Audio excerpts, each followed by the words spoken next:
Hi everyone, it's Eric, and I just got back from watching Interstellar, Christopher Nolan's latest movie. I've really been looking forward to watching this film ever since it was announced. Let's not waste any time, let's get straight into the review of Interstellar.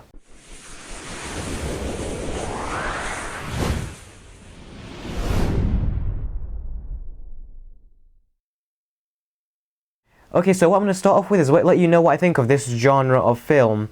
Now, Christopher Nolan's obviously made the Dark Knight movies. I really love all of those, and I've seen his movies like Memento and Inception, and it was on my 17th birthday a couple of years back when I saw The Prestige for the first time.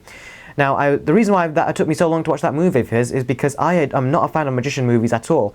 Primarily because magicians are cool, but what's cool to see them in real life is because everything they do is practical. Whereas in movies, it's fake CGI, there's nothing interesting about it, I get bored. So, when I saw The Prestige, I was surprised at how much I loved that movie. Even though it did have CG and stuff, the story really pulled me in, and I was like, okay, if Christopher Nolan can actually bring me in on a movie that I am not even keen on, that means he should be able to do the same with Interstellar, which is a space movie, and I'm not at all keen on space movies. In fact, I have not seen 2001: A Space Odyssey either. Yes, I have not seen the movie, okay? Yes, I have not seen the movie 2001: A Space Odyssey, but to tell the truth, the 160 minutes sort of time length on that just really puts me off. So that's why I've never seen it, but apparently though that could work to my advantage, because apparently Christopher Nolan did draw a lot of inspiration from Kubrick's 2001: A Space Odyssey movie. So the fact that I don't know what those inspirations were, I just went in, and to me this was all new stuff, because like I said, I have not seen space travel movies before, and if I have, it's probably the odd one, but I probably haven't seen all of it. So what I'm going to do right now is just first cover off the stuff that really stands out to me in this movie. One is obviously what we know for Christopher Nolan for, is fantastic cinematography and directing. The cinematography in this film is absolutely beautiful. The directing, as always, is also wonderful. Even the most boring of shots, like when they're driving and you see basically all this sand going across the screen, that he made look really good, and that's one of the most boring things to actually record and look at, so I'm surprised at how he made that look so good. Also, what I was also really impressed by was the special effects. The special effects are absolutely amazing. This is I would say Gravity did it more technical, had more of a technical thing, but the thing is, I still got a similar effect as I did with Gravity. Now, I did not see Gravity on the cinema, unfortunately, but this I think will probably be the next best thing, because I really did. I watched it in my cinema's X Plus screen. If you can look that up, Showcase Cinema's X Plus screen, and that is very, very close to IMAX size. So I was so happy I saw it in that, and it was an absolute joy to look at all these sort of space effects and everything in that screen. The sound was fantastic as well, and seriously, it was just a wonderful, wonderful, wonderful experience. I actually felt like I was going to fall. I actually felt like I was going to get dizzy as well, just by the camera angle, so it was really, really enjoyable seeing that screen. Also, I was experiencing it with the new Dolby Atmos speakers, and with the Dolby Atmos speakers, even though this movie I don't think had Dolby Atmos sound effects in it, it still sounded so good, and every single time when they were shaking in their spaceship, my chest was shaking as well, as if I was in that spaceship with them. Fantastic special effects, fantastic sound, so the presentation of the movie is absolutely wonderful. Another thing that went great with the visuals and stuff was obviously the actors. The acting in this movie was great, but particularly from Matthew McConaughey. Now, I know he's a well-known actor, but I have not really seen much of his movies myself, personally. But this one is actually, he had some very emotional scenes in there, which actually got me a tad bit emotional, like I was getting towards the emotion part. If the scene stuck through it longer, maybe I'd get more teary-eyed, I don't know. But he pulled them off as if I was watching a real person who's away from his family. So that really surprised me. I was really pleasantly surprised with that.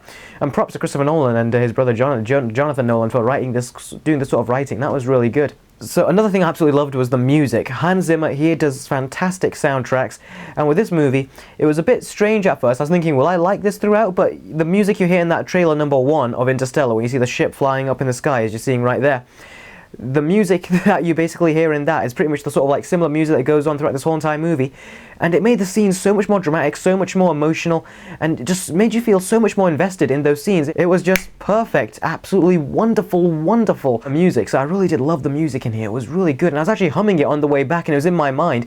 My whole 30-minute walk back home, I was humming the music in my head. It was really, really nice, and they do various variations with it. So the music in this movie was just absolutely wonderful. Now, that's a lot of the good stuff I said. Now, there's plenty more, but I'm trying to obviously not give away spoilers. But Christopher Nolan, in his stories, he does do a lot of twists. And the twists in this are good, but this does lead to one of my bad points. Now, one of my bad points is, first of all, the movie is longer than it should be. Normally Christopher Nolan, his movies are long, but I think they warrant it. Dark Knight, I thought people said was long, but thing is, it wouldn't be as much of a talked about movie as it is today if you didn't make it that long. So that had to be long. The Dark Knight Rises, I think, could have been longer, even though it was 2 hours 45 minutes, because they did seem to like skip through timelines in that movie a bit fast. So that could have been longer. This movie, I think, could have been shorter, and I think it had to be shorter because it was actually a problem for me. Actually, there's actually one scene in the movie I was actually dozing off a little bit. I was like that, then I was like that. I had to make sure I stayed awake, and I wanted to stay awake because you have to listen to Christopher Nolan's dialogue. Now, unlike Inception, where you basically have to listen to the whole entire dialogue in order to get every single thing that's going on, which I did enjoy with that particular movie, this one you don't have to. So you have to sort of like tune in for some parts, and then there's a bit of filler dialogue at some points as well. Now, it's meant to be character development, but I thought it was there for a bit too long. That's what my main problem is. There's a bit too...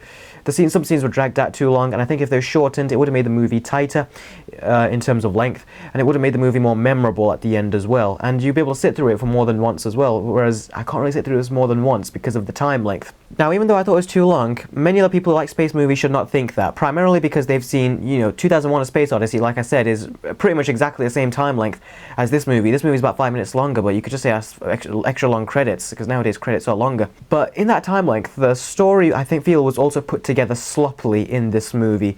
Christopher Nolan's done a lot of, he really likes to play around with story and throw a lot of story at you, and I really enjoy that.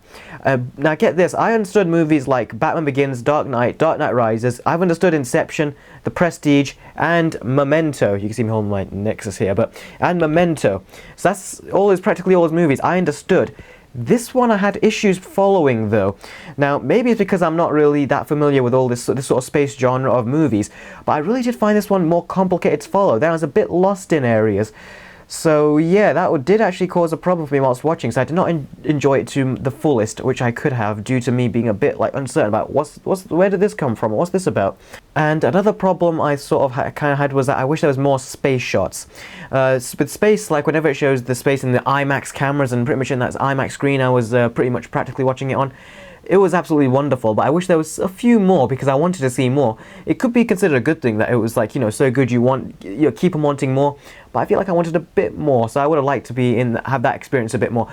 But overall, this movie was definitely not Christopher Nolan's best, even though it seemed like I was building up to that. But I think I just came up from watching it. When I came out of it, I was thinking, okay, this might get a 6 out of 10 from me. But as I was walking back home and I was thinking more about it, I gave it a 7.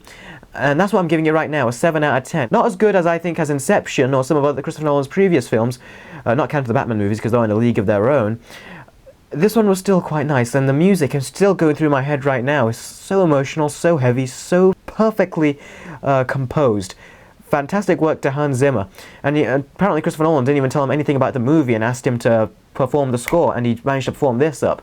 So, great job. That was absolutely wonderful score, and I'm still, like I said, humming it in my head right now.